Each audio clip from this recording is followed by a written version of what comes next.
Bonsoir chers téléspectateurs et bienvenue dans votre émission Le Monde Inconnu sur Canal 2 International. C'est toujours avec un immense plaisir que nous vous retrouvons tous les mardis dès 23h pour partager avec vous des moments de spiritualité, des moments de métaphysique, le décryptage des mystères de la vie.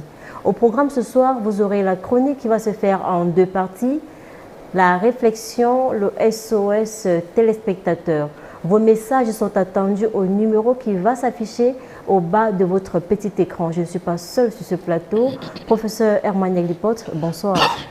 Bonsoir. Vous allez bien? Oui, très bien. Un chat? Oui, un petit chat à la gorge. D'accord. Oui. Nous allons proposer à nos téléspectateurs la première partie de la chronique.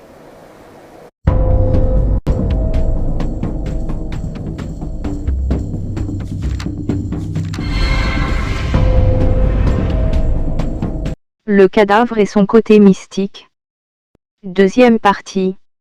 Certaines d'entre vous qui nous suivent ici et là avaient sollicité un plus de décryptage à l'endroit du cadavre, et ce, par rapport au thème de la dernière édition. Alors, il n'est que normal que nous puissions revenir sur ce sujet tout en espérant que nous serons à la hauteur de vos attentes. En faisant allusion de la manière dont vivait le défunt, c'est-à-dire la façon dont il se comportait, le cadavre de ce dernier, de par ses vibrations, les effets magnétiques ne peuvent qu'être façonnés à la taille de ces vibrations. C'est pourquoi nous disions dernièrement que c'est ce qui est à la base de la nette différence d'un cadavre et un autre. Ceci étant, lorsqu'une personne décède, ces vibrations électromagnétiques trouvent réponse dans l'intensité de la somme des énergies émises au cours de son existence. Ces énergies vont susciter des vibrations tant positives que négatives, telles que condensées du vivant de cette personne. Dans bien de nos traditions, l'enterrement des anciens, patriarches et initiés par exemple, ne se passe pas de la même manière que ce qu'on ferait avec monsieur ou madame n'importe qui. C'est vrai qu'à ce point, chaque peuple selon ses coutumes a sa façon d'enterrer ses morts. Ainsi, ces peuples dont leur tradition est liée au culte des morts, finissent par retirer des tombes le crâne d'un parent enseveli.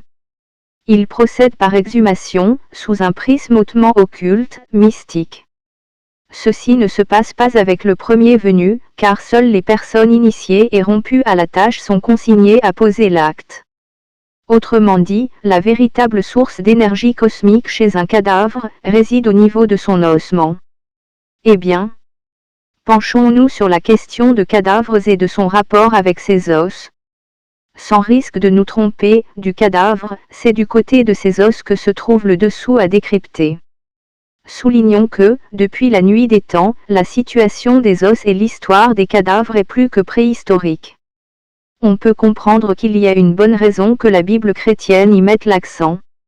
D'ailleurs, on est en droit de remarquer que seuls les cheveux et les os tardent de devenir poussière, pendant que longtemps avant la chair et bien d'autres parties aient eu intégré la terre.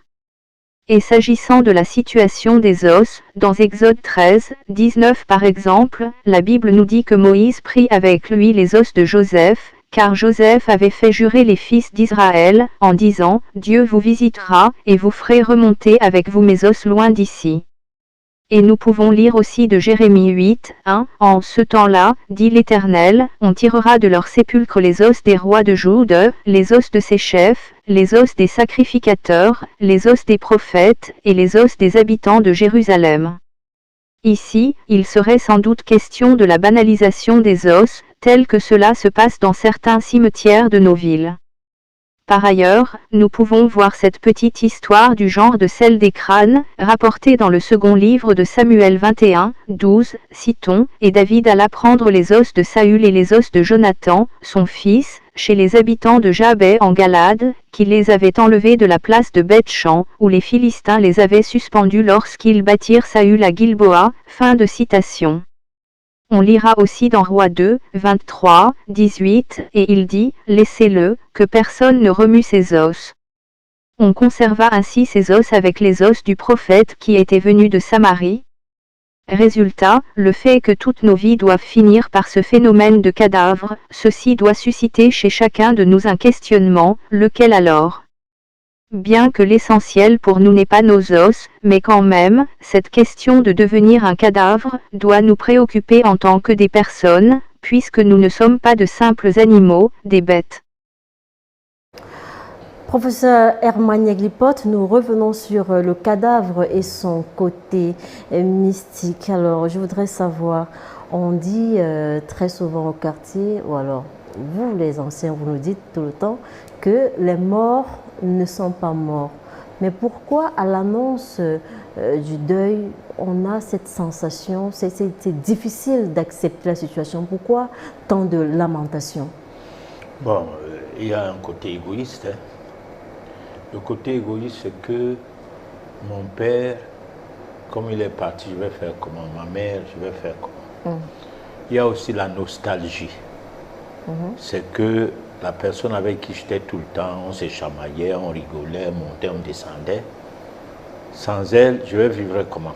C'est-à-dire, on a toujours quelque chose qui retient l'attention d'une personne qui perd son semblable, son ami, voilà, il y a quelque chose. Là, c'est le côté égoïste. Parce que, en fait, le corps a plusieurs dimensions.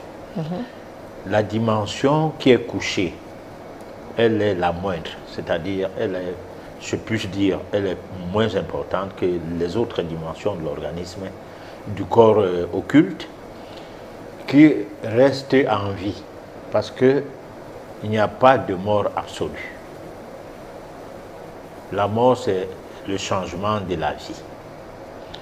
Le cadavre, c'est une manière dont la vie quitte, et la vie ici étant la personne proprement dite. Oui. C'est-à-dire que le cadavre ne veut pas dire que la personne elle est morte, mais veut dire que la personne ne vit plus dans ce corps-là. Et que ce corps-là a servi pour une existence, et cette existence devrait avoir une limite, une fin. Alors, maintenant, ce qui est sûr, c'est que les gens ne constatent pas les changements qu'on a eus, ou la personne qui vient de décéder, les changements que cette personne a eus au cours de sa vie. Parce que de l'état des bébés à l'état de l'enfance, il y a eu des changements. Et ces changements-là, c'était des corps. Ce n'était pas des changements en l'air. C'est-à-dire, l'enfant, quand il marche déjà, il n'est plus un bébé. Donc, il est dans un autre corps. Ces corps-là, on appelle ça corps d'enfant. Après, il monte à partir de 7 ans, 8 ans, 9 ans, 10 ans, 14 ans. Il bascule dans le corps d'un adolescent. Donc, c'est un autre corps. C'est un corps physique bien différent du corps des bébés.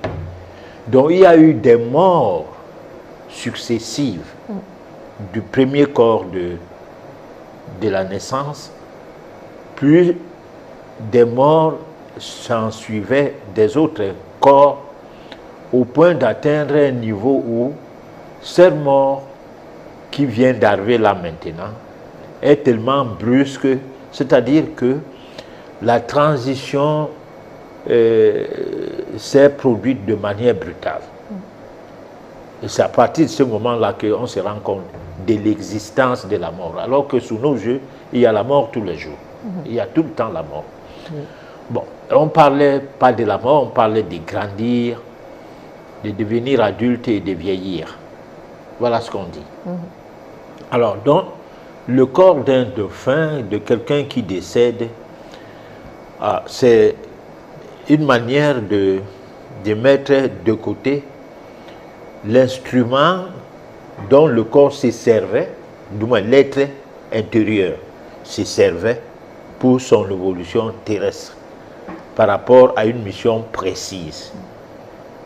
Voilà pourquoi il fallait qu'on fasse la deuxième partie de cette émission, oui. Parce qu'il fallait apporter tout. Il faut que nous puissions, je ne sais pas si on sera à la hauteur, que nous puissions apporter des éléments de réponse à certaines questions qui sont restées dans la tête de certaines personnes qui ont appelé Et ça nous a amené à revenir sur le thème. D'accord. Voilà.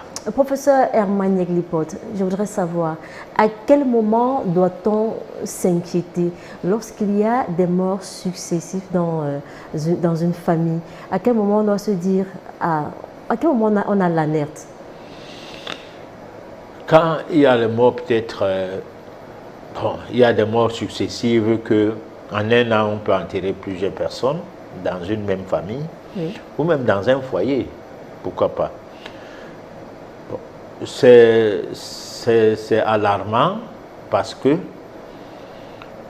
la mort, même moi qui parlais de la mort là maintenant, ne cesse de nous étonner. La mort n'est pas quelque chose qu'on va vers. C'est quelque chose qu'on évite. Et ce qui prouve que on est de la dimension de la défense de son ego. Oui. Parce qu'une personne qui se suicide, c'est une personne qui manque, on peut dire, de personnalité. C'est-à-dire, quand tu as juste envie de se suicider, on ne doit pas te considérer comme une personne normale. Et si quelqu'un se suicide, comment ne tuerait-il pas quelqu'un d'autre? C'est-à-dire, il est dangereux non seulement pour lui-même, mais pour les autres. Donc, on ne peut pas dire que l'absence de l'existence dans la forme d'une famille, où certaines personnes de cette famille cessent d'exister parmi tant d'autres, est une histoire banale, non. C'est une histoire alarmante. Mais il n'y a pas de mort pour rien. Si la mort frappe une famille de plein fouet jusqu'à perdre un certain nombre de personnes, les conséquences ou la situation peut dépendre des réponses karmiques par rapport aux vies antérieures. Certaines personnes sont appelées à se rencontrer pour répondre de manière globale à leur passé karmique, des actes posés. Et dans la réponse de ces actes, il se fait une configuration telle que on a l'impression que peut-être Dieu n'est pas gentil, puisque c'est lui qui donne, c'est lui qui reprend. Voilà. Peut-être la sorcellerie est passée par là, peut-être. Mais il peut arriver que des choses se sont passées par le passé et que on a dû faire des pratiques contre des manifestations ou bien contre des attaques ou contre des dégâts posés par les dévanciers qui aujourd'hui sont revenus en vie et qui sont ceux-là qui meurent en réponse des actes posés dont ils étaient piégés. Voilà, donc, parce que, alors, quand on crache en l'air, on doit attendre que ça retombe sur soi. Est-ce que là, vous faites allusion à la réincarnation? Je parlais donc de la réincarnation, bien entendu. Oui, mais j'ai du mal à comprendre, professeur. Oui. Ça veut dire quoi? Lorsqu'on est dans une famille, le père décède, la mère décède, le petit frère décède.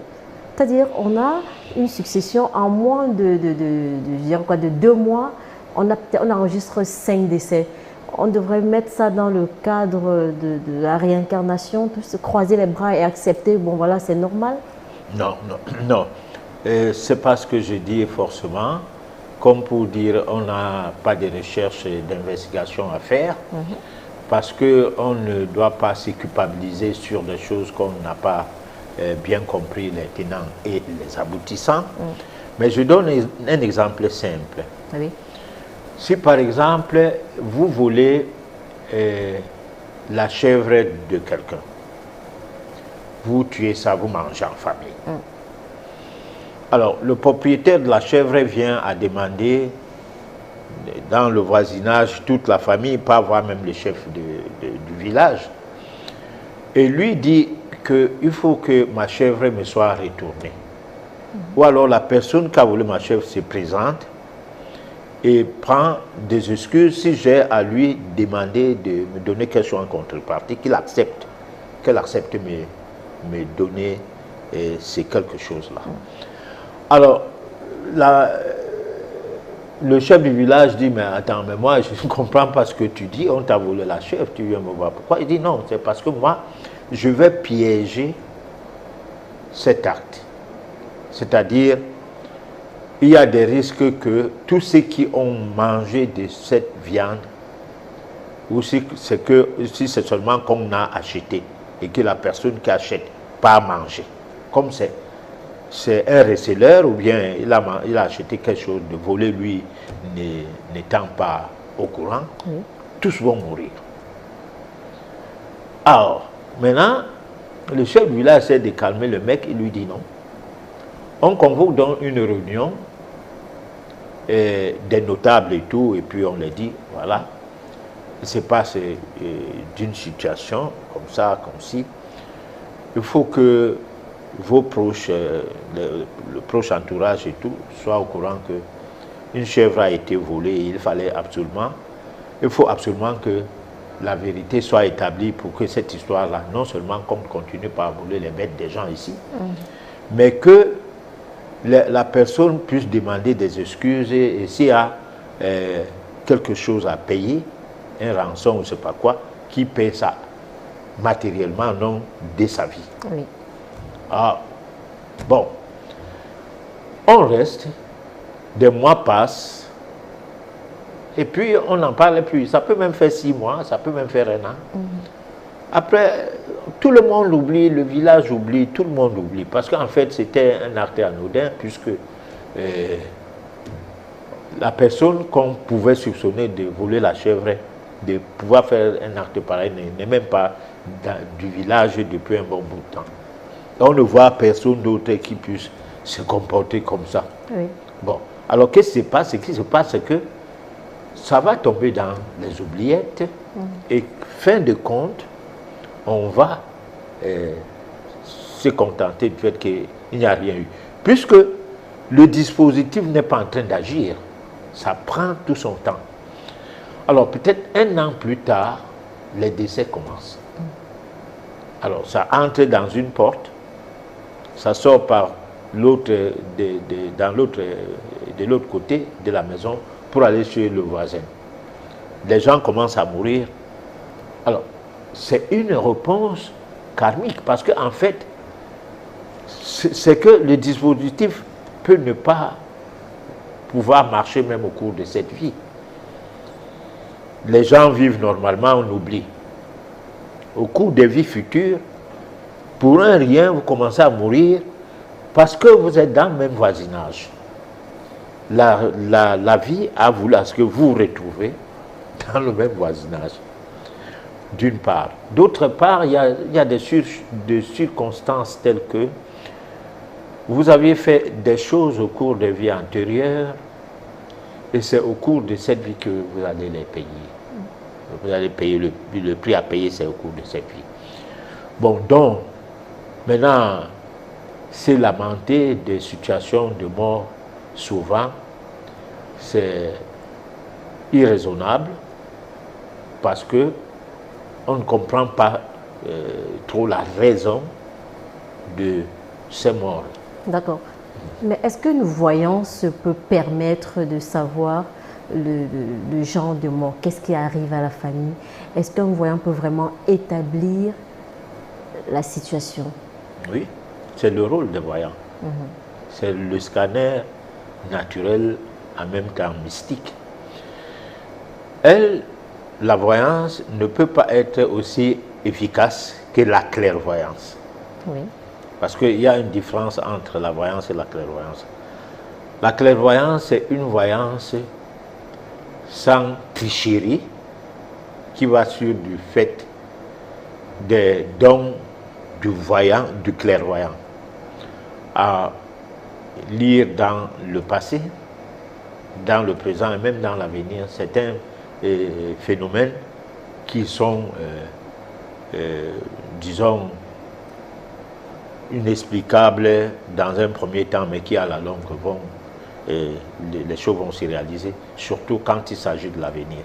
Quand il s'agit du passé, le voyant, du moins le clairvoyant, va jusqu'à voir que c'est toi qui étais le père de ton fils. C'est-à-dire, il peut bien dire que bon, le petit garçon aussi était le père de ce monsieur. Voilà. Et que tu es entré dans cette famille parce que tu as fait des choses à ton fils, qui est devenu ton père aujourd'hui. Donc, cela étant, c'est seulement par ces possibilités, ces méthodes-là qu'on peut déceler les choses plus facilement. Voilà. Et là peut-être qu'il est impossible d'arrêter l'élan du dispositif mis en place. Pourquoi? Parce que il s'est fait tard pour pouvoir agir. Voilà. L'engrenage étant mordu, on est obligé d'attendre la finalité de la chose. Voilà. Mais si par exemple ça commence à tuer les gens rapidement et que le chef du village décide que cela s'arrête, peut donc demander à la personne qui avait promis la mort aux gens à cause de sa chèvre qu'il arrête très rapidement son dispositif, sinon ça sera qu'il est en train de tuer les gens. Voilà. Professeur Herman Yaglipot, pourquoi les enterrements sont différents des uns des autres? Pourquoi l'enterrement d'un ancien, d'un chef, d'un patriarche est différent de celui d'un enfant? Bon, alors, il faut dire une chose. Une personne qui boit de l'alcool, mange n'importe quoi, est différente d'une personne qui fait attention de ce qu'elle mange, de ce qu'elle boit, d'abord déjà. Nous sommes sur le terre-à-terre. Alors, on traverse le cap de quelqu'un de rangé, on rentre dans le cap des personnes qui flirtent avec des forces cosmiques. C'est-à-dire que c'est des personnes qui sont en phase avec le monde minéral, le monde végétal et le monde animal, en étant en contact avec tout ce qu'il y a de subtil de ce monde. Soit pour les avoir avalés, parce que il y a peut-être une pierre qu'on peut te faire avaler au cours d'un rituel et qui doit être récupérée lorsque tu es décédé.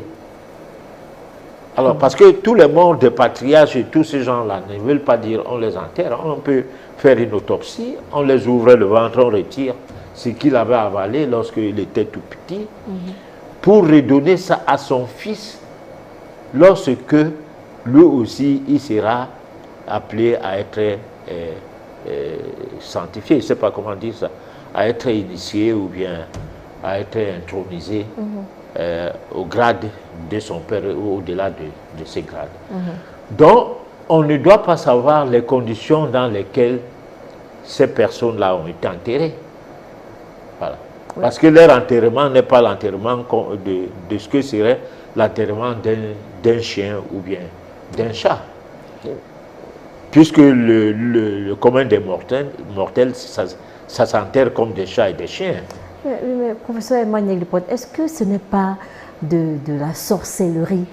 Retirer un corps étranger pour mettre dans le ventre d'un innocent, d'un enfant, professeur? De quel enfant? C'est pas de la sorcellerie, ça? Non. Attends. Lorsque je peux me décider maintenant de faire des rites initiatiques, oui, qui me lèvent au grade je ne sais pas de quoi, je suis plus enfant. D'abord, ça ne se fait pas aux enfants, sauf avec le concours de leurs parents. Et là, le père peut décider de donner une force traditionnelle d'une très grande dimension à son enfant, de moins de 10 ans. Mais là, le collège des initiés siègent et décident que voilà les épreuves que le petit garçon aussi a eu à passer. Donne le OK qu'on lui donne cette force-là. Ok. Bon, alors donc, et rien ne s'est fait sans que ça soit scruté au départ. C'est pourquoi j'ai parlé des scanners. Tu es scanné, on comprend que ce qu'on fait sur toi, non seulement ça va te faire mourir vieux, hein, mais ça va te donner une autre dimension dans ta vie. D'accord. Alors, ton cadavre ne saurait donc pas être le même que le cadavre de, je ne sais pas quel soulard ou bien quel monsieur qui lui ne connaît pas ce choses, il ne veut même pas connaître ça. Il a été à l'école, il a les diplômes supérieurs, je ne sais pas de quoi. Vos histoires de tradition, il n'est pas dedans. Parce que ça n'apporte rien. Bon. Oui, professeur Hermaniel Lipote. Moi, je voudrais savoir, et si la maman de l'enfant n'est pas d'accord? Si la maman de l'enfant n'est pas d'accord lorsque l'enfant est mineur, peut-être que c'est discutable. Comment ça? Mais si la maman de l'enfant n'est pas d'accord alors que l'enfant est majeur et que lui-même, en tant qu'une personne majeure, décide de suivre le schéma de perception de la vie de son père. Disons l'enfant de 10 ans. L'enfant de 10 ans, la maman n'est pas d'accord. Oui, il est mineur.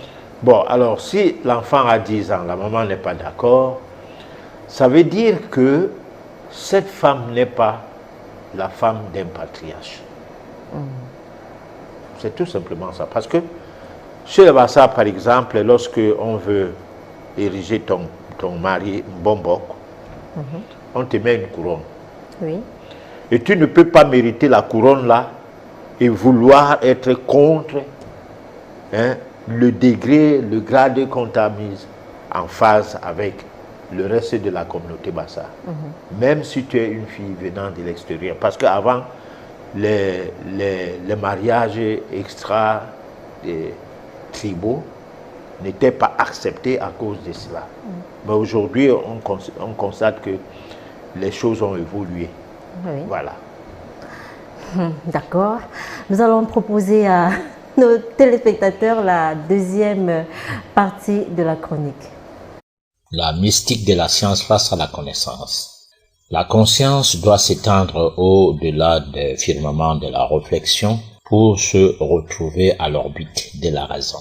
Derrière celle-ci se place la raison d'être de notre propre existence au-dessus de tout. Le but étant de s'éprouver afin de parvenir à l'atteinte inéluctable de la certitude existentielle de soi, puis de tout ce qui existe dans l'ensemble. C'est à partir de là que chacun de nous va parvenir à la maîtrise de soi et dans le même temps comprendre facilement qui est l'autre.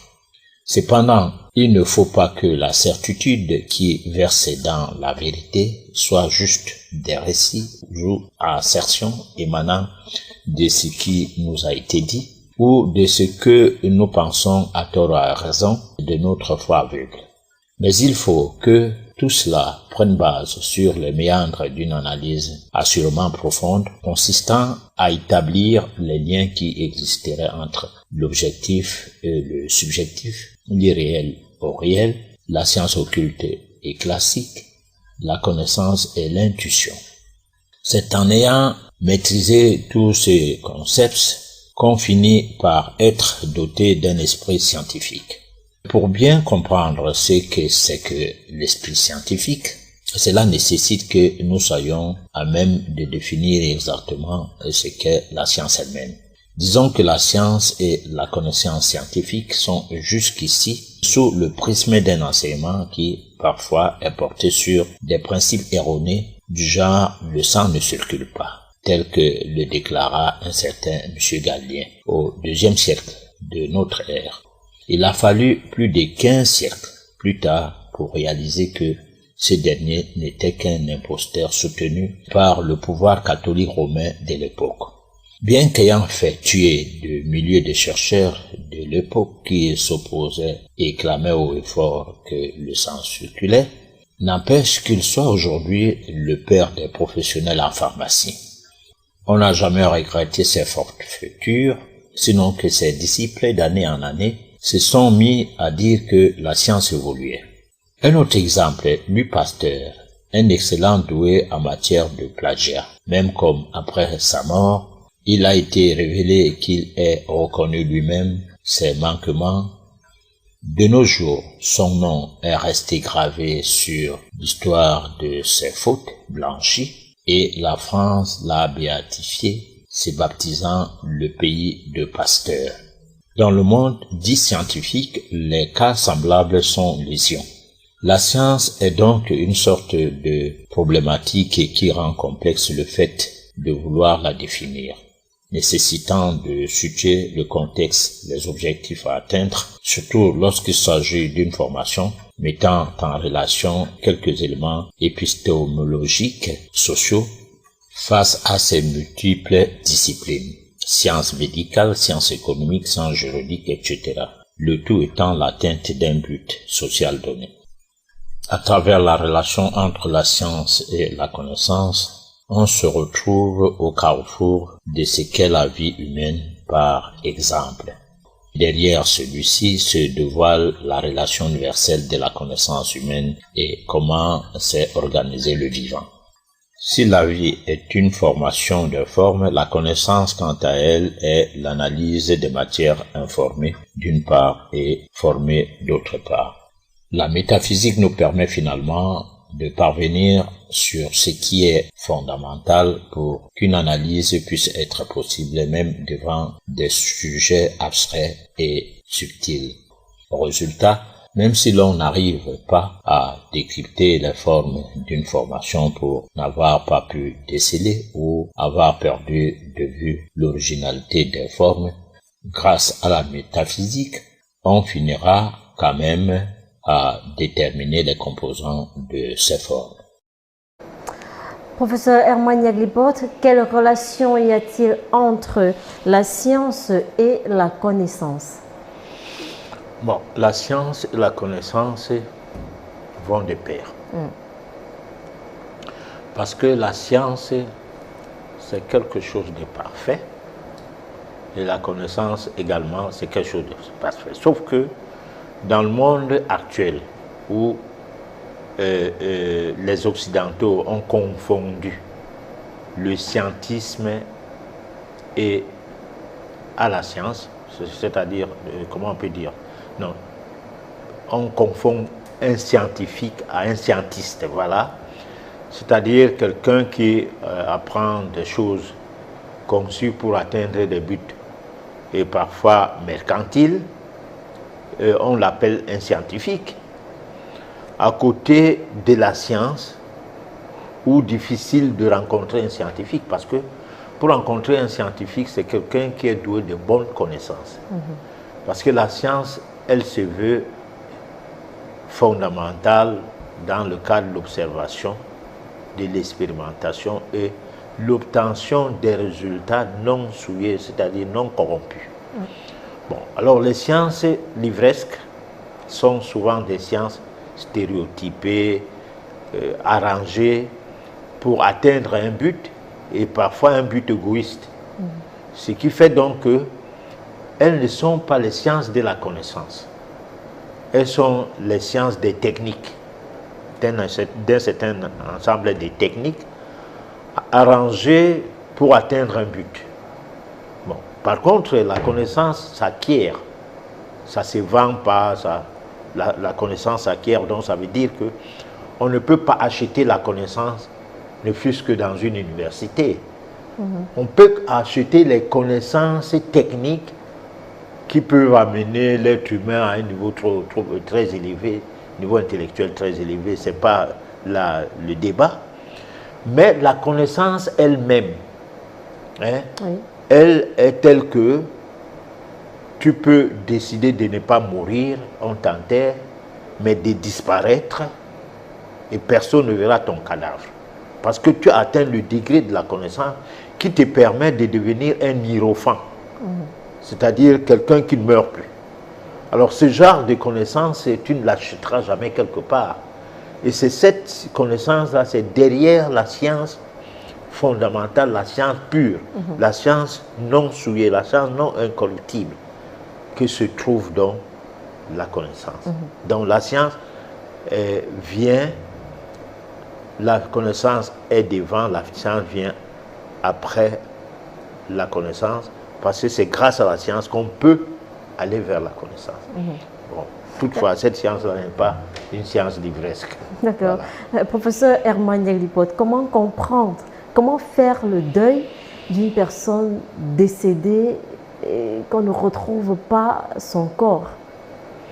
Non, les gens qui disparaissent, par exemple, je ne sais pas si on a changé ça en France, il y a plusieurs manières de ne plus être en vie. Les deux manières sont, soit tu décèdes, on t'a vu mourir, soit tu ne vis plus, on ne sait pas ce que tu es devenu, ou tu es tombé dans un fût d'acide, ou tu t'es fait brûler, et tu disparais, personne n'était là quand tu te faisais brûler. Alors, donc, on fait ton deuil. On fait ton deuil que, bon, on suppose que des années durant, et tu n'es pas là. Mais dans le cas des disparitions, les mystiques d'avant, quand ils voulaient disparaître, rassemblaient sa famille et les promettaient un voyage de non-retour. Sauf que, ne donnant pas la date, soit parce que eux-mêmes ne savaient pas à quel moment ces voyages vont arriver, mais se mettait quand même en phase avec soit son fils, soit un ami, où le jour J, il peut entrer dans un petit chemin de brousse, parce qu'à l'époque, ce n'était pas les cités, et dire au revoir à la personne qui ne me suit plus. Hein? Il marchait avec, il dit, bon, quand on arrive à cet endroit, tu ne me suis pas, il se salue, il part. Et il ne le verra plus jamais, parce qu'en partant, il dit, bon, ne me suis pas, parce que je ne suis plus avec toi, et puis on ne se verra plus jamais. Tu dis, mais qu'est-ce que tu racontes comme ça? Bon, c'est à peu près ce qui se passe dans la Bible chrétienne, où on parlait d'Élie et Élisée. Il se retrouve au croisé de chemin, et il dit à Élisée, que où nous sommes là maintenant, on se sépare. Bon, on parlait des chars de Dieu, il se retrouve sur un cheval à aile. Il y avait bien la place derrière. Élisée le supplie que, bon, mais attends, on a toujours été ensemble, je suis ton disciple, comment tu pars, tu me laisses? Il lui dit, gars, mon temps de partir est arrivé, tu vas partir à ton temps, et si, entre guillemets, si tu te perfectionnes peut-être spirituellement, toi aussi tu seras en train de partir de la même manière que moi. Bon, d'ailleurs, c'est le seul homme, d'après les recherches bibliques, qui soit monté au ciel, au-delà de ce qu'on dit de Jésus, où personne n'était là pour voir comment il montait, puisqu'une nuée de lumière avait frappé ceux qui étaient avec lui, et après, quand les gens... ces disciples qui avaient peur de se faire éblouir par la lumière. Quand la lumière disparaît, ils ont la possibilité d'ouvrir les yeux maintenant et ils ne voient plus Jésus. C'est eux qui disent qu'il est monté au ciel. Voilà. C'est comme ça que ça se passe. Bon, où il était parti, où alors? Voilà. Professeur, finalement, la sorcellerie, c'est bien parce que peut-être que si l'autre était un sorcier, pouvait se transformer en je ne sais quoi pour suivre cette personne. Question d'être curieux. Bon, la sorcellerie est bien quand elle est positive, parce que il y a la sorcellerie négative et la sorcellerie positive. Il n'y a pas un problème, mais tout ce qui existait est nécessaire. Tout. Nous sommes sur une planète de souffrance. Alors, la souffrance étant le maître de la vie, nous ne pouvons pas avoir une évolution spirituelle qui nous permet de trouver le schéma de la divinité qui est en nous, comment le suivre, si nous ne souffrons pas. C'est comme on dit souvent, c'est l'échec. C'est grâce à l'échec qu'on se perfectionne. Si tu n'échoues pas, tu ne peux pas te perfectionner. Si tu as toujours les bons points de ton entourage et tout, sache que les gens de ton entourage ne t'aiment pas. Il faut que de temps en temps qu'ils te disent que bon, ce que tu fais n'est pas forcément ça. Ça peut t'amener, peut-être même par jalousie, pourquoi pas? Parce que la jalousie aussi, c'est un défaut pour celui qui est jaloux, mais c'est une qualité pour celui qui reçoit le coup de la jalousie, ça le perfectionne. Hein? Oui. Voilà. Voilà. Professeur Herman Yaglibot, est-ce qu'on peut être un bon scientifique sans appartenir à une famille de vampires? Je sais bien qu'il y a aussi le bon vampirisme, professeur Herman Yaglibot. Bon, les vampires, c'est des mots français, voilà. Bon, les Blancs ont donné des noms à des choses qu'ils pratiquent et qui ne sont pas communes à tout le monde. Parce que j'ai souvent tendance ou souvent essayer de définir la tradition comme étant quelque chose d'universel. Et que la tradition, derrière la tradition, se cache la science fondamentale aussi. Par contre, les coutumes, alors c'est régional, c'est communautaire, les gens peuvent décider de conduire à droite, d'autres disent non, comme ils ont décidé de conduire à droite, nous on conduit à gauche. Le cas des Anglais et des Français, à un moment donné, ils ne s'attendaient pas. Bon, alors maintenant, ça devient un problème, comme quoi c'est les normes comme ça. C'est comme nous subissons les normes des Européens qui, parfois, en mal de connaissances, ont imposé des manières de voir les choses, prétextant que c'est la science comme ça ou c'est les connaissances comme ça. Bon, maintenant, il faut que tu grandisses mentalement pour comprendre ces choses. Et ce n'est pas évident. Voilà. Professeur Herman Yaglibot, est-ce qu'on peut soigner des gens sans être sorcier? On peut soigner une personne que la sorcellerie a gâtée. C'est-à-dire, il y a des enfants, on lui donne quelque chose à avaler pour réveiller son être, son double. Et ça peut lui rendre malade et ça peut même l'amener à la mort. Là, si l'enfant là, on lui donnait la dose qu'il faut pour qu'il fasse les dédoublements facilement, ses voyages astro facilement, ça aurait été peut-être une bonne chose, on ne sait jamais. Mais quand on dose ça très bien, il va tomber malade et il va mourir. Là, il faut quelqu'un qui le soigne. Absolument, il faut quelqu'un qui le soigne. Et c'est quelqu'un-là, c'est un thérapeute purement et simplement traditionnel. Ce n'est pas un médecin. Le médecin ne comprend rien à ces choses. Voilà. Non, on ne devrait pas tout le temps dire il faut couper le troisième œil de cet enfant. Non, les enfants qui naissent avec des atouts. Longtemps avant, il y avait des personnes dans la société, des tradithérapeutes ou alors des, comment on peut appeler ça, des patriarches, des personnes qui avaient un niveau de force mystique permettant de gérer ce genre d'enfants. Bon, à cette époque, quand on voyait que l'enfant là va devenir dangereux, on te demandait de le déposer en bordure d'un grand cours d'eau comme un fleuve ou un océan pour voir la réaction.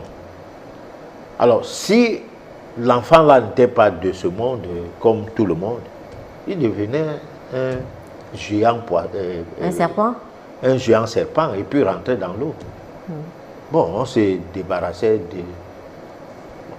Mais à un autre moment, ça a fait une confusion. Il fallait fermer les yeux de l'enfant pour que son troisième œil ne fonctionne plus, et parfois par jalousie. Parce que la famille ayant peur du fait de la clairvoyance d'un petit enfant qui voit les malheurs, quand c'est le bonheur, ne dit rien. Pourquoi? Parce que le bonheur, c'est bon, c'est tout le monde qui sera content. Oui. Mais quand c'est un malheur, il le dit avant, et puis on commence à dire, mais c'est quel enfant ça? À peine il sait parler quelques mots, il commence à raconter des choses, toujours des choses malheureuses. C'est comme tu peux dire à quelqu'un de ne plus rêver et de ne plus te parler de tes rêves, de ses rêves te concernant, quand c'est quelque chose qui n'est pas intéressant. Alors là, on prenait donc l'enfant, on l'amenait chez un tradithérapeute, un tradipraticien, qui fermait donc le troisième œil de l'enfant. Voilà. Et puis il y avait d'autres enfants que on ne fait rien, on dit ah il va pas des bêtises. Et même quand bien même c'est fondé, à un moment donné de la vie, il commence à ne plus croire à lui-même. Et puis cela part. Voilà. Et là, ce n'est pas bien, professeur Emmanuel Dupont. Bon, de toute façon, ce qui veut dire que ce n'est pas n'importe qui devrait faire des enfants. Voilà. Le problème des pères ou des mères, c'est un problème assez difficile. Souvent, on dit ceux qui ont les dents n'ont pas à manger. Et ceux qui n'ont pas les dents, c'est ceux-là qui ont tout genre de nourriture. Alors, il y a des gens qui ne devraient pas avoir des enfants, mais la nature, le karma de celui qui vient dans cette famille comme bébé, après enfant et tout, voudrait bien que qui se ressemble s'assemble. Voilà. D'accord. On va passer à la réflexion et l'évocation.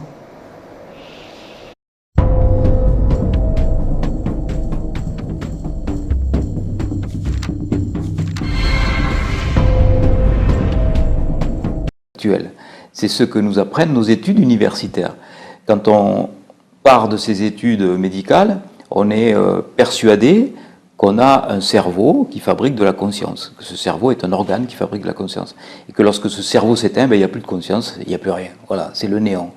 Alors que les religions nous disent l'inverse quand même. Dans toutes les religions du monde, on dit bien qu'il y a une vie après la mort. Tous les livres que j'ai écrits, il y a toujours le mot mort ou au-delà. Ils ne sont pas morts, ils sont invisibles. Ils ne sont pas dans l'au-delà. L'au-delà, il n'est pas, c'est pas derrière Vénus, derrière la Lune, derrière Mars. C'est au-delà de notre vue. Donc ils sont à notre niveau, mais on ne les voit pas. Sauf ceux qui ont la faculté d'être médium, là, perçoivent ce plan invisible au-delà de notre vue.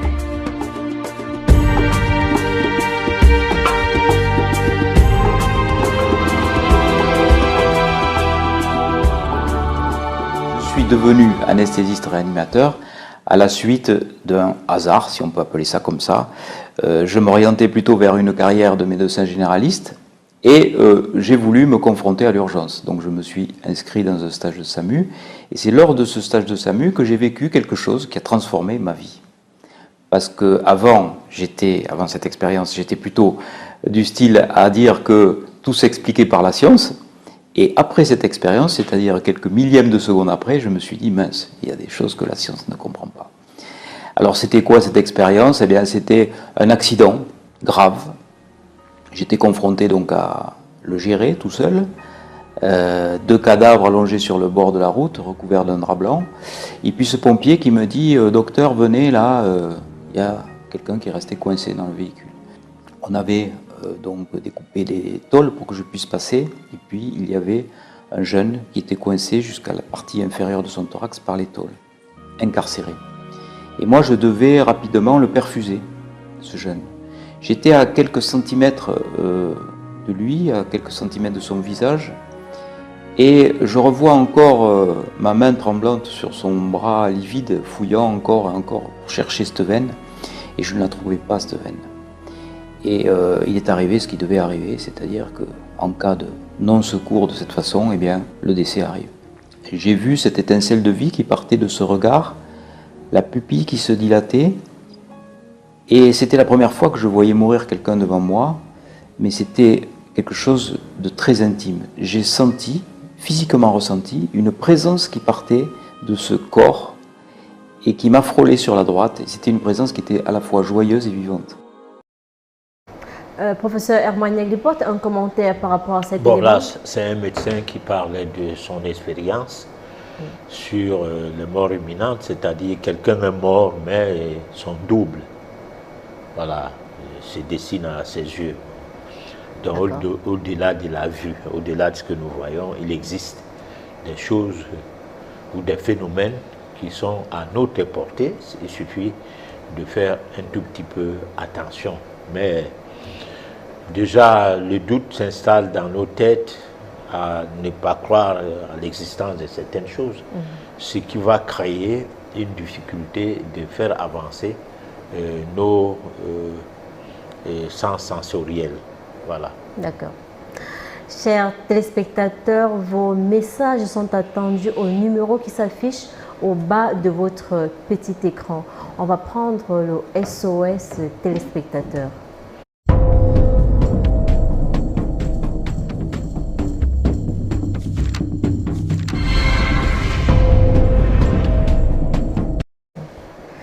On va prendre ce message qui n'est pas signé. Veuillez signer vos messages, s'il vous plaît. Professeur, comment se faire initier à la sorcellerie positive? Alors, du moment où vous posez cette question, cher ami, sachez que c'est le début de comment faut-il faire pour s'initier. Parce que il faut déjà dire que si on ne sait même pas qu'il existe l'importance de quelque chose, par exemple l'école, on ne cherchera même pas à savoir s'il existe une école. Donc on commence d'abord par se poser la question, à quoi peut servir d'avoir certaines connaissances avant qu'on ne trouve la réponse à cela dans le sens de où on peut aller trouver la formation à ça. Donc je pense que la personne peut déjà se réjouir que cette question, il se la pose. Et comme ça, hors antenne, on va en discuter. Voilà. D'accord. On va prendre ce message de Maya Philippe. Professeur, depuis mon enfance, j'ai mon troisième œil. Je suis tellement incompris dans mon entourage. On est fier que je vois que des bonnes choses et quand je vois les contraires, on me traite de tout. Dieu merci, ça me sert bien. Oui, bon, mais c'est ce que je disais tout à l'heure. Si vous dites à une personne que on va vous embaucher et il faut aller à tel endroit, j'ai rêvé qu'on va te prendre au travail là-bas, cette personne sera très contente de constater qu'au moins ton rêve a amené à ce qu'il trouve du travail. Et pourtant, si tu lui disais que, bon, écoute, tu seras licencié demain, parce que quelqu'un va monter un coup contre toi, et même si tu fais comment, tu ne pourras pas échapper le coup, ça ne sera pas intéressant. Voilà. Ok. Juste rappeler, vos messages sont attendus au numéro qui s'affiche au bas de votre petit écran. Les appels se font hors antenne. Pour le moment, vous pouvez juste envoyer les messages. Merci. Alors, très belle émission. J'aimerais poser une question qui est celle de savoir, les marabouts utilisent la terre de la tombe pour soigner des personnes. N'est-ce pas une pratique dangereuse, professeur? Je ne sais pas. Si la personne se pose la question, ou pose la question, ou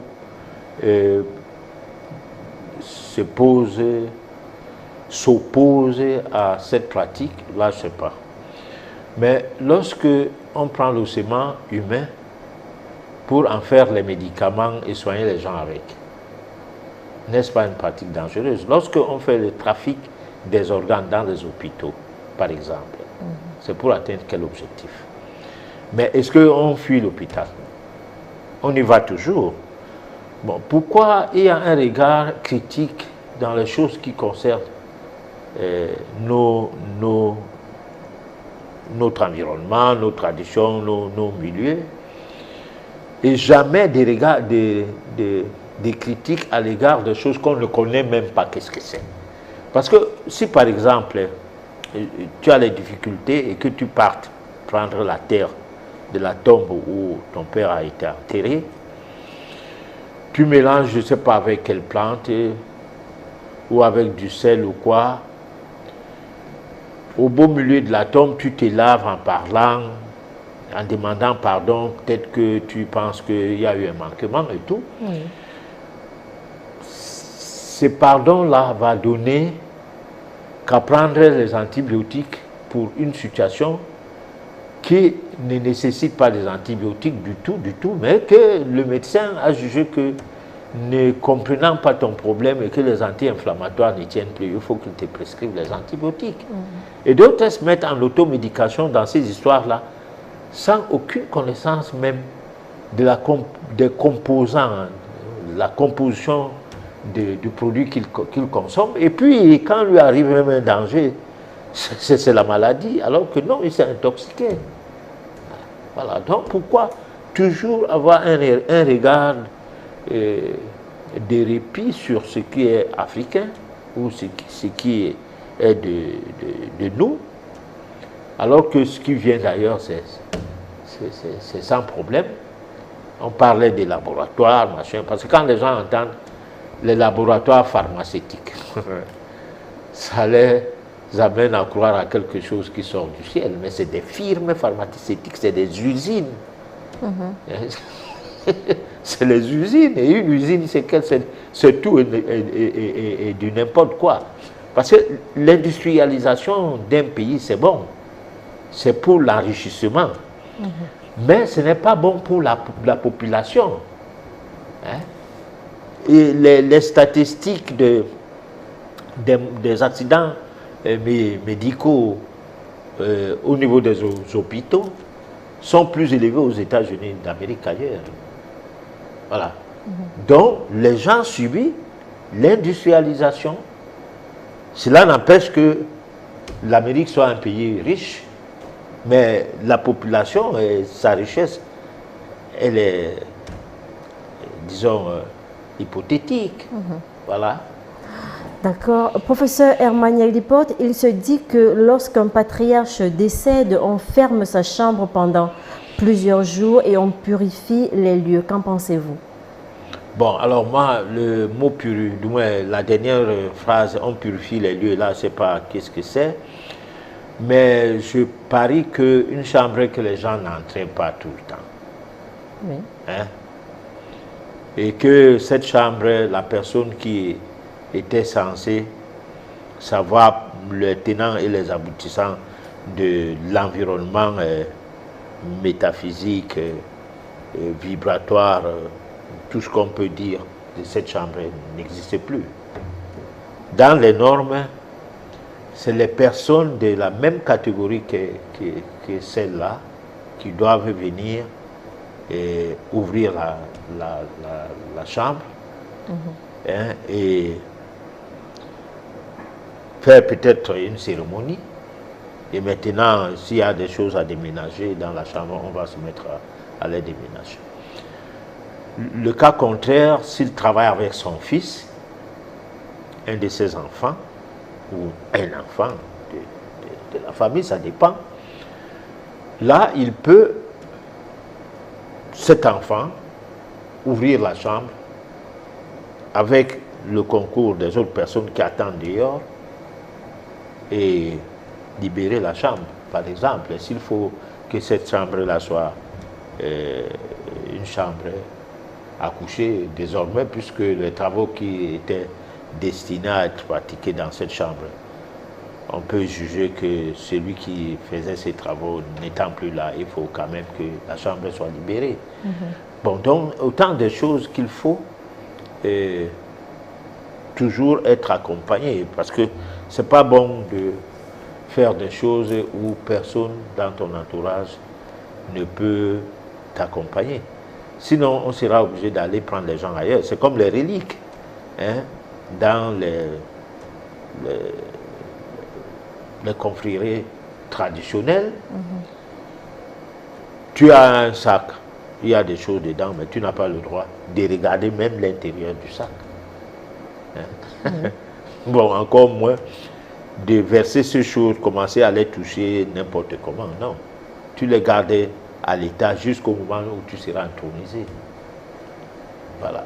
Mais professeur, et si une personne, un enfant en passant par là, s'amuse à fouiller le sac, est-ce que cet enfant est exposé à une situation... De toute façon, si quelque chose n'est pas autorisé, c'est que c'est interdit. Et si quelque chose est interdit, c'est qu'il ne faut pas le faire. Parce que là, moi, personnellement, je ne peux pas dire qu'est-ce qui arriverait à cet enfant. Tout ce que je sais, c'est qu'il ne fallait pas qu'il touche ces sacs au point à mettre la main dedans, à faire quoi que ce soit. Parce que sa vie peut avoir des freins, son évolution peut avoir un retard. Quelque chose peut se passer dans sa vie sans savoir d'où ça vient. Voilà. Ouais, professeur Emmanuel Lipote, tout à l'heure, vous avez dit que lorsqu'un patriarche décède, les enfants ne doivent pas entrer immédiatement, alors dormir dans cette chambre. Alors, si des personnes l'ont fait sans le savoir, par ignorance, ils sont exposés à quoi? Ils sont exposés à ce que l'interdiction correspond. Parce que, comme je disais tout à l'heure, chaque communauté a son genre de tradition qu'on appelle les coutumes. Alors, ces genres de traditions obéissent à des choses qu'il faut observer. Hein, et donc des choses qu'il faut faire, des choses qu'il ne faut pas faire. Alors maintenant, si toi tu es un one-tête, c'est-à-dire tu dis, bon, mais écoute, moi je ne suis pas dans vos histoires là, Jésus criait. Non, le plus souvent on est ignorant, professeur Emmanuel Lipote. On ne sait même pas, on se dit c'est le père, c'est mon père, je peux dormir sur son lit. Non, tu peux dormir sur son lit, rien ne t'arrive. Tu peux. Mais si c'est que on sait que ce n'est pas normal d'aller dormir là, pour une raison ou une autre, que tu n'as pas pu demander pour le pourquoi cela, c'est que tu as voulu être ignorant de ce qui t'arriverait. Alors, nul n'est censé ignorer la loi.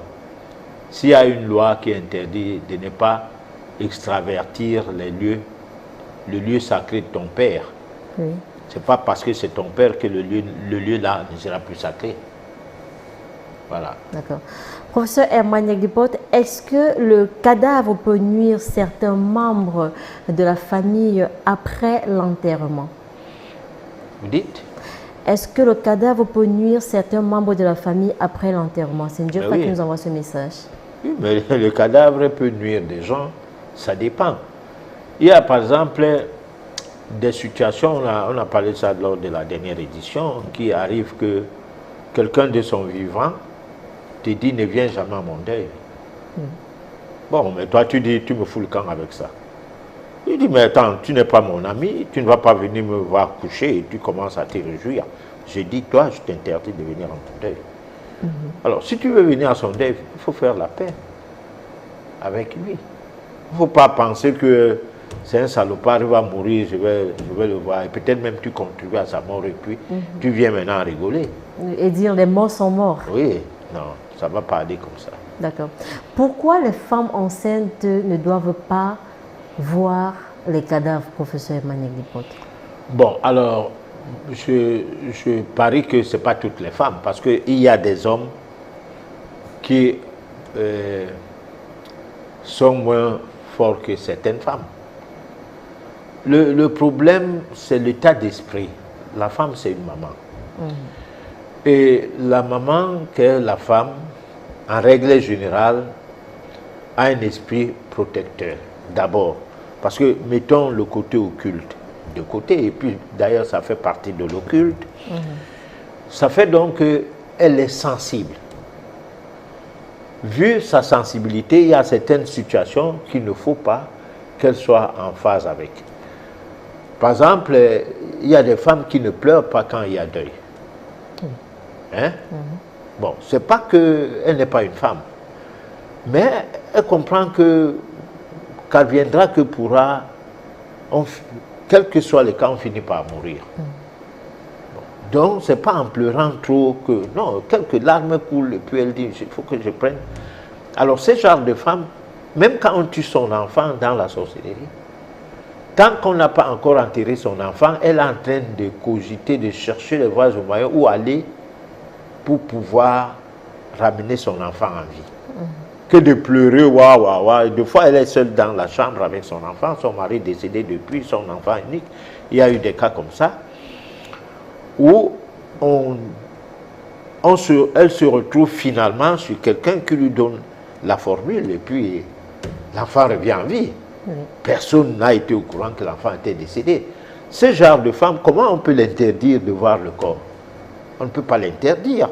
Mais des femmes que moindre chose, comment à crier, elles s'enroulent à même le sol et tout, jusqu'à même finalement, ça devient les larmes de crocodile. Mais pour cela, c'est le corps de son enfant. Non, tout corps. Il y a des femmes, n'importe quel corps lui fait pleurer. Parce qu'il y a des femmes qui viennent me dire souvent que quand il y a deuil, elle ne pleure pas le deuil de son ami, elle pleure son deuil parce qu'elle pense quand sa mère était décédée, elle commence à pleurer en disant mais attends, ouais, c'est comme ça que ma mère était couchée, elle se met à pleurer. Bon, alors donc, c'est pas la même femme, et ce genre de femmes-là si sensibles, il faut les mettre un peu à l'écart de certaines situations qu'on ne sait pas trop qu'est-ce que ça peut l'apporter comme vibration, ça peut provoquer des vibrations en elle qu'elle ne puisse maîtriser les effets. Professeur Emmanuel Lipote, ils se disent que lorsqu'un enfant ou alors un bébé décède, alors une femme enceinte ne doit pas assister à cet enterrement parce que ce bébé décédé peut entrer dans son ventre. Est-ce que... Bon, là, je maîtrise peu la chose. Bon, c'est que si l'enfant qui est déjà le fœtus peut être affecté, non, moi, là, je ne maîtrise pas. Parce que le processus de la procréation, du point de vue métaphysique, est différent du point de vue physique. Du point de vue métaphysique, lorsque vous prenez une grossesse, c'est la maison d'une âme qui se construit. Hein? Oui. Alors, jusqu'à la naissance, l'âme qui doit descendre dans le corps de cet enfant est déjà quelque part là. Il serait étonnant, sauf par rapport à mes investigations, à mes connaissances limitées, que ça peut bien être le cas, mais il serait étonnant que une personne, un bébé qui est en train de mourir là, entre dans le ventre là, si ce n'est que, je dis bien, si ce n'est que, il fallait qu'il meure pour qu'il renaisse. Parce que là, c'est possible aussi. Hein? Oui. Il peut arriver que, avant que l'enfant ne vienne à terme, qui est mort dans la famille parce que la personne qui meurt va entrer dans le ventre, va entrer à la naissance du bébé, de cette dame qui est enceinte. Bon, parce que là, ça peut être quelque chose qui n'est pas sorcier. Mais ce qui peut être sorcier, c'est le cas où toi, tu es grosse, ta belle-sœur t'accompagne à l'hôpital, oui. Elle n'a jamais accouché. Et décidément, à l'hôpital, comme vous avez plusieurs semaines à attendre à ce que le bébé naisse, c'est elle qui prend ta grossesse petit à petit, son ventre gonfle. À moins de quelques dizaines de jours, elle a terminé, c'est elle qui accouche. Toi, tu rentres à la maison, tu n'as pas de bébé. Ça, il y a des cas que j'en connais. Je connais au moins un cas qui s'est passé comme ça. Bon, ça ne se parlait pas parce que les sorciers se connaissent. Ils savent ce qu'ils font souvent. C'était deux sorcières. D'accord. L'une était plus forte que l'autre et lui a arraché son bébé. Voilà. Ok. Tout le monde est-il habilité à laver tout corps? En d'autres termes, y a-t-il des personnes ressources pour laver un corps dans une famille? Bon, alors, le problème de laver les corps. Au niveau des hôpitaux, il y a des personnes qui sont souvent concernées par ça. Oui. Bon, au niveau de la famille, il y a aussi des personnes qui s'en occupent. Comment traiter un corps pour qu'il ne soit pas mal présenté. Parce qu'après, on va l'exposer et les gens vont venir regarder et tout. Il ne faut pas les mouches, il ne faut pas ci, il ne faut pas ça. Bon. Alors, je ne crois pas que tout le monde est censé le faire, mais ce n'est pas tout le monde qui le fait. Donc, on doit t'initier. Voilà, c'est comme les accouchements. Hein. Tu peux accoucher une personne sans savoir comment ça se passe. Puisque les femmes avant accouchaient seules, sans l'assistance de qui que ce soit, il suffit que la grossesse la prenne au champ. Et la couchette vient avec le bébé à la maison. Voilà. Quand les hôpitaux sont venus, on a fragilisé les femmes. Dès que tu ne vois pas tes règles, c'est fini. Les discours commencent dans tes oreilles. Jusqu'à tu accouches par césarienne. Quel genre de discours, professeur Maniagui? De la peur. Le discours On de la sème peur. la peur dans ta tête jusqu'à... Parce que l'argent doit sortir. Voilà. Et après césarienne? Après césarienne. D'accord.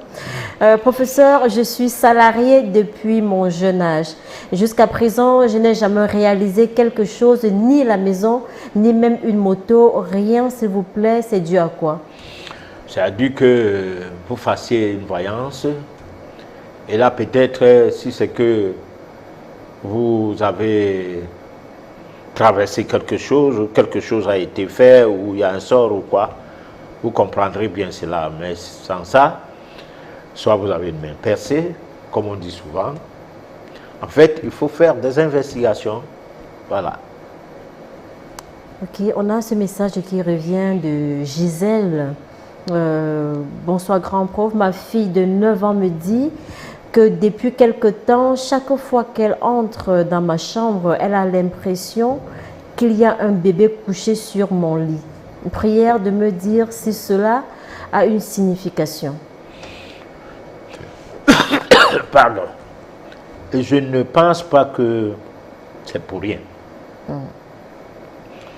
Mais je ne pense pas que je puisse donner une signification à cela tout de suite.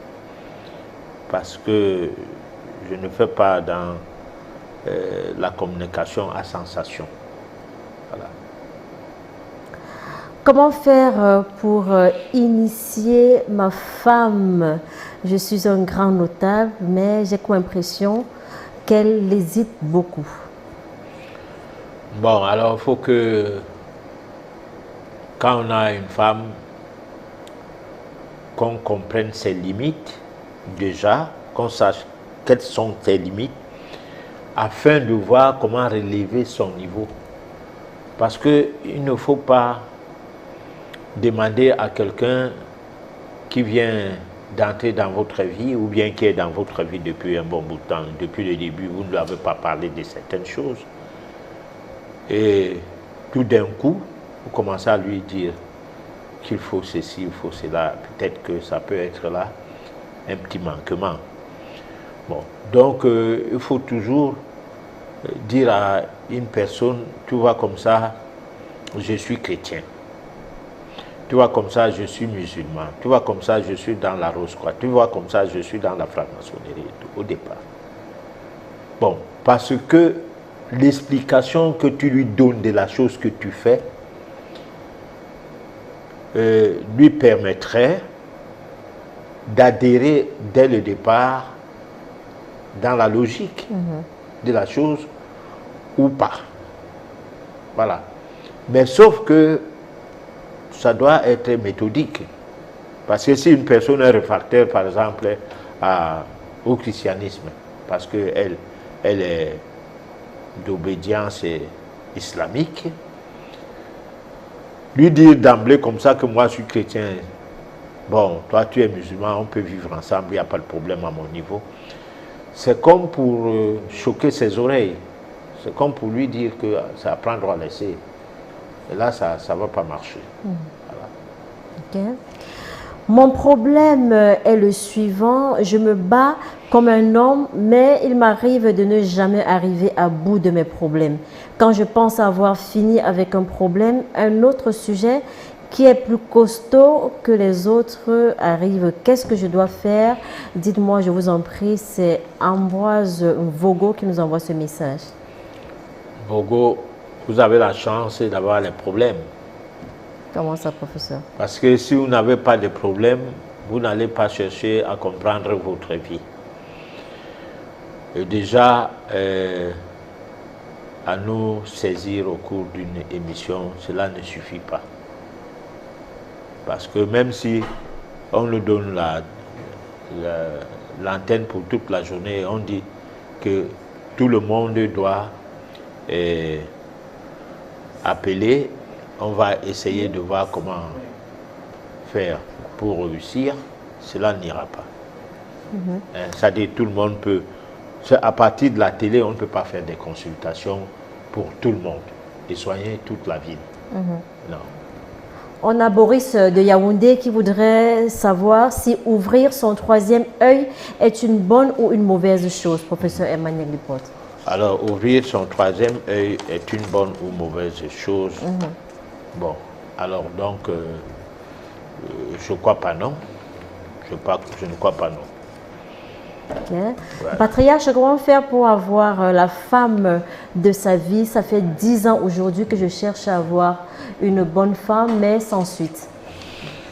Alors, pour avoir une bonne femme, il faut absolument faire des efforts à ce que toi-même tu sois bon. Oui. Et de deux, faire tout pour que cette femme-là soit la tienne. Ça veut donc dire qu'il faut faire une étude d'affinité. Bon, parce que il ne faut pas voir une personne de par l'apparence commencer à dire bon voilà, moi je vais me marier avec cette personne-là. Ça peut bien être possible, mais cela peut être un mariage éphémère parce que vous êtes en train de vouloir forcer une situation. Voilà. C'est vrai qu'il faut dire que si un homme veut se marier, il doit draguer une femme. C'est à force de draguer qu'on peut tomber sur une bonne femme. Bon, mais ce n'est pas si simple cela, parce que tu peux draguer une dizaine de femmes, aucune de ces femmes-là ne sera ta femme. Voilà. Patriarche, comment faire pour vous rencontrer? Bon, alors, pour nous rencontrer, on peut utiliser plusieurs canaux. On peut passer sur ma page Facebook personnelle. On aura mon numéro de téléphone là-bas. On peut utiliser le site afriquenaturecm.net ou bientôt télécharger l'application de notre site, Afrique Nature. Bon, je ne sais pas, ça peut arriver que si quelqu'un veut me rencontrer, ils viennent aussi à Douala, à Akwa, pour ceux qui sont au Cameroun. Douala, c'est la capitale économique du Cameroun. Ils me rencontrent, on discute. Il n'y a pas de problème. On est là pour échanger. Voilà. On va appeler aussi hors antenne, professeur. Y a-t-il une différence à se recueillir sur la tombe de sa grand-mère paternelle ou maternelle pour demander les grâces? Ouais. On peut. Pourquoi pas? On peut le faire seul, on peut le faire par des personnes qui sont habilitées. Mais de nos jours, on a un problème. C'est-à-dire des personnes qui sont habilitées ne font plus comme ça se passait avant. Avant, quelqu'un peut te dire de tuer un coq ou de venir avec un coq. Aujourd'hui, on peut te demander 100 000. Bon, l'équivalent peut-être de 20 coqs ou de 100 coqs. Ça devient un peu compliqué aujourd'hui. Bon, donc on n'est plus là, on n'est plus dans la même société où la solidarité en vaut la peine. Voilà. Nous avons ce message de Sarah. Professeur, quelle attitude adopter face à une personne qui vient de perdre l'âme à la maison ou à l'hôpital? On n'a pas d'attitude adoptée, du genre c'est lamenter. On doit d'abord dire que la mort libère une personne de l'environnement dans lequel elle se trouve au moment où soit elle était malade, soit elle n'était pas malade. Mais sa mission est terminée, elle n'a plus rien à faire avec cet environnement-là. Bon, maintenant, si les gens restent s'y lamenter, c'est comme s'ils reprochaient quelque chose à lui que pourquoi il est mort. Ah mais non, laissons même Dieu de côté. Bon, ton enfant doit commencer à aller à l'école, par exemple. Tu dis, tu me plais à la maison, il ne faut pas bouger. Alors, quel est le bien que tu fais, tu lui fais, quel est le service que tu lui rends comme ça? C'est la même chose, quelqu'un veut voyager, il veut quitter la ville pour aller s'installer ailleurs. Bon, tu commences à dire, mais non, la mort c'est la même chose, tu quittes le corps pour aller dans un autre corps. D'accord. Alors, donc les gens sont là, ils sont en train de pleurer. Nous tous, quoi, nous sommes là, nous sommes en train de pleurer. Bon, pourtant, ta mission est terminée. Ce que tu avais à faire est fini. Tu n'as plus rien à faire maintenant. C'est ça. Ok. Nous avons ce message de Abba Serge de Douala qui vient de perdre son garçon, le seul sur 5. Vraiment, que dois-je faire, professeur? Non, il n'a rien à faire. Il doit accompagner l'âme de son enfant dans le recueillement, les chansons et tout. Bon, comme ça, pour que son âme s'élève tranquillement, que de trop pleurer, parce que lorsque on pleure beaucoup, lorsqu'on on se met dans un accoutrement, par exemple les habits noirs, les habits blancs pendant une période, c'est une manière de retenir l'âme. Hein? Il faut plutôt, tout le temps dans la maison, engager des chants qui sont peut-être pas les nouvelles musiques des églises de réveil, mais des musiques douces et qui ne font pas pleurer, qui permettent à ce que on se sent bien quand même, malgré qu'on est éprouvé. Cela peut apporter plus de chance à l'élévation de l'âme de la personne décédée. Ok. On a ce message de Manu de Douala. J'aimerais savoir comment interpréter les rêves, les comprendre, car je fais des rêves qui se réalisent, mais quelques années après ou des mois après. Oui, mais moi, je ne suis pas bon pour les rêves. Ce que je sais, c'est que tout s'apprend. Si vous décidez de mettre en exergue la chance, si on peut dire ça comme ça, que vous avez de rêver de manière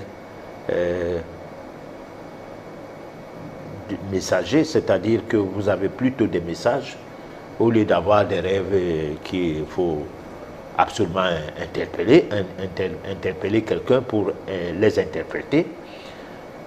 Ça veut dire que c'est un cas école, essayez donc de voir dans quelle mesure faire un apprentissage de la chose de façon à maîtriser finalement le fait de rêver utile. Voilà. J'aimerais savoir, à chaque fois que je prends quelque chose, ça tombe au sol ou une partie tombe, même les médicaments. Qu'est-ce qui explique cela, professeur? Bon, alors là, c'est quelque chose que vous remarquez. Essayez donc de voir à quel moment ça tombe. Et quand ça tombe, qu'est-ce que vous faites? Du moins, qu'est-ce qui survient après? Parce que c'est sûr que tout ne tombe pas, absolument tout et tout. que de temps en temps, ce qui tombe, quel est le message qu'on a après. Parce que c'est bien lorsque on fait ses propres observations, c'est plus intéressant comme ça que d'attendre à ce que cela passe par une tierce personne. Ok. Professeur, comment arrêter les couches de nuit? C'est Pierre depuis Crédit qui nous envoie ce message. Bon, il faut d'abord se rendre compte si ces couches de nuit sont occultes ou bien classiques. Parce que occultes, on doit les arrêter après avoir étudié qu'est-ce qui est derrière ça. Mais si c'est classique, ça veut dire qu'on doit veiller à ce qu'on ne mange pas tard, ou bien si on a mangé tard, qu'on essaie de faire un petit sport avant de dormir, et que cela aille jusqu'à faire même caca avant de dormir. Donc on reste encore réveillé jusqu'à ce qu'on ait atteint un niveau où on pense que la digestion a été au moins engagée. Voilà. Nous avons Paul, professeur Emmanuel Lipote, qui n'a pas bien relevé le site. Le site, c'est afriquenaturecm.net. Voilà. Bientôt, vous allez pouvoir télécharger Afrique Nature sur Play Store. Comme ça, les gens ont la possibilité de savoir quel sera le thème de la prochaine édition et bien d'autres informations. Voilà. Okay. Patriarche, j'ai ma petite fille de 16 ans qui a des problèmes à l'école. J'aimerais savoir comment faire pour qu'elle puisse suivre ou alors écouter facilement ses leçons.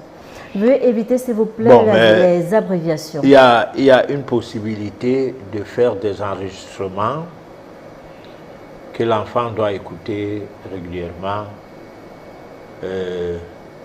Pas quand il est en plein sommeil, mais quand il est en train de vouloir dormir. On le ramène à écouter ça. Ça peut l'aider à travailler sa mémoire. Voilà. Ok. Patriarche, merci pour l'édification. Comment étudier le phénomène de la mort dans notre société? La mort n'est pas un problème en soi, c'est la compréhension